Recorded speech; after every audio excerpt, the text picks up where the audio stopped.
All right, so installing an Esprit seat post and wedge. This is something that's very easy to do, but because it's easy to do, if you haven't done it before, it's also easy to make a mistake and end up with a seat post that's not as tight as you want. So first things first, you're gonna grab your seat post wedge. This one's already been greased, so I'm just showing you as a demonstration. You wanna get some grease in between the two parts of the wedge and onto the threads on the bolt, so super easy. I like a lot of grease on that interface. Totally fine to have some grease where the wedge contacts the frame. You just want to keep this front silver face of the wedge clean. That's really, really important. So this, we put a little carbon paste on. If you're using one of our seat posts, it's got an anti-slip coating on it, so you don't need to worry too much about that.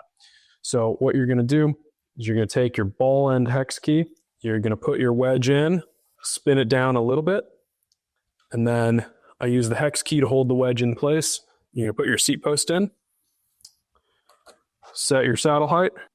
You can see it's loose. So you want to use the ball end of the hex key to tighten that down. And the ball end is really important. It's going to let you do that kind of quickly and avoid adding any side load. The way that the wedge works and the way that the bolt interfaces with it, the tolerances are pretty tight. So if you put a hex key on and you get a bunch of downward pressure or side loading pressure, you can put a lot of pressure into the bolt and wedge where they can bind up on each other. And in that situation, you're not actually transferring any of that torque into the seat post. It's just all kind of held in the wedge assembly. And then your seat post won't get tight. We don't want that. So you're going to use the ball end to kind of get things pretty snug. Then once it's pretty snug, you're going to use the L end of your hex key. I just give it a little more. And at this point, it's already tight.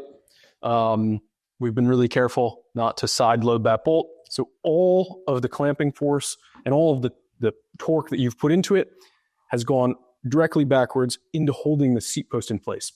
So now you do have to torque it. The torque spec is 6 Newton meters. The hardware we use will go far beyond that without breaking. It's really high grade hardware. You're not going to break the frame. There's a lot of carbon in there. But at the same time, it should hold at 6 Newton meters. So if you're going far beyond that, you got a problem. So you can see I just did that finger tight, probably about 4 Newton meters, and it's not moving. I have my torque wrench set at 6. You want a nice long hex bit to keep everything out of the way of the seat post. Give yourself some clearance. And here you go. Great. 6 Newton meters. It's tight, very tight.